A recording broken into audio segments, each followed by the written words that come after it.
Всем привет! В этом видео хочу рассказать вам про прекраснейшую клавиатуру Durgot Taurus K310. Заказывал на всеми любимой торговой площадке AliExpress. Упакована эта клавиатура очень качественно. 100-500 тысяч слоев пленки. Пришлось изрядно повозиться при распаковке.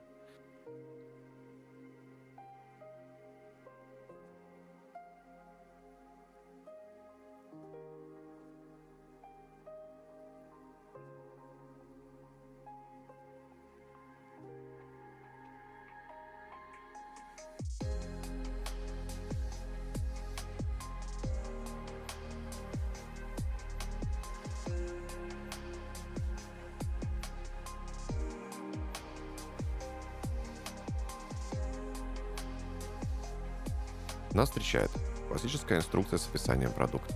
Прекрасная подставка под горячее, хотя смею предположить, что это реклама-образец коврика. Ощущение вполне качественное.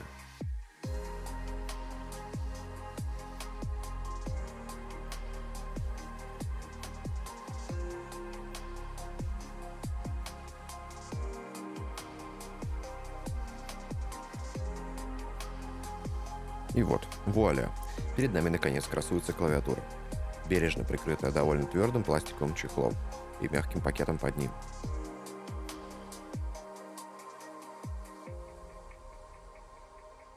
Первое впечатление – это цельность. Клавиатура хоть и имеет больше сотни подвижных элементов, но кажется, будто это единое целое. Вес соответствующий – около 1 килограмма.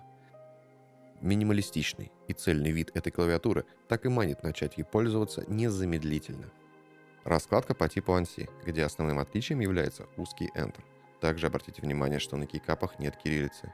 Для умельцев слепой печати это не имеет значения, но для тех, кто не освоил эту технику, это может стать проблемой. А может и наоборот, стать стимулом быстрее освоить данный метод.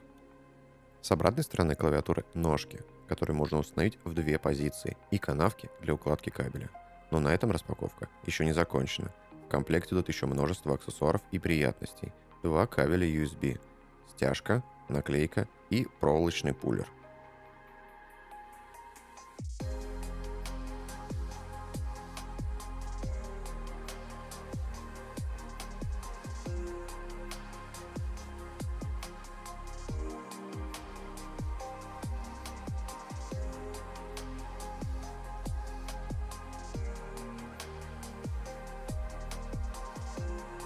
Два кабеля USB. Один из них USB-A на Type-C и Type-C на Type-C.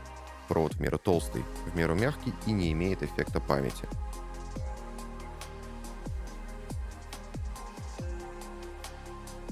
На AliExpress она предлагается в двух цветах – бело-серая и черно-серая. Эта модель не имеет подсветки и довольно строгий вид, но, как показала практика, это и не требуется. Буквы и символы идеально видны при наличии хоть небольшого освещения. В полной темноте достаточно будет света от монитора. Первым делом, по рекомендации умельцев в этом деле, необходимо проложить шумоизоляцию, чтобы звук при наборе текста был менее звонкий и более глухой. Взял СТП Бипласт толщиной полсантиметра. К сожалению, не нажалась запись, и на видео уже готовый результат. После проклейки обязательно надо освободить стойки для винтов. Также обязательно не забыть про разъем подключения платы к контроллеру.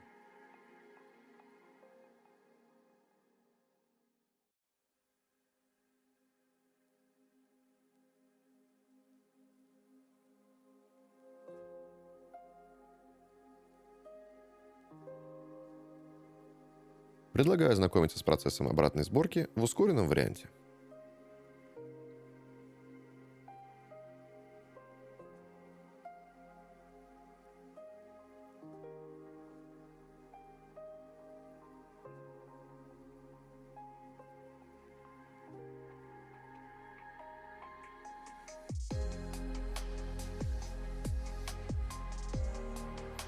Самым сложным было защелкнуть боковое крепление. Пластик очень качественный, гибкий, но тем не менее очень плохо заходил в пазы.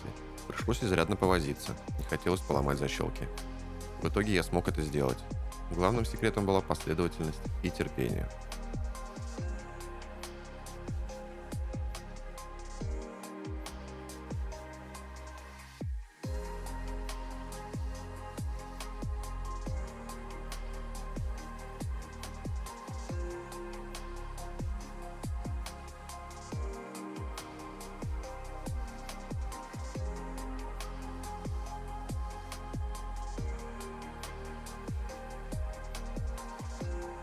Предлагаю кратко ознакомиться с тайпингом.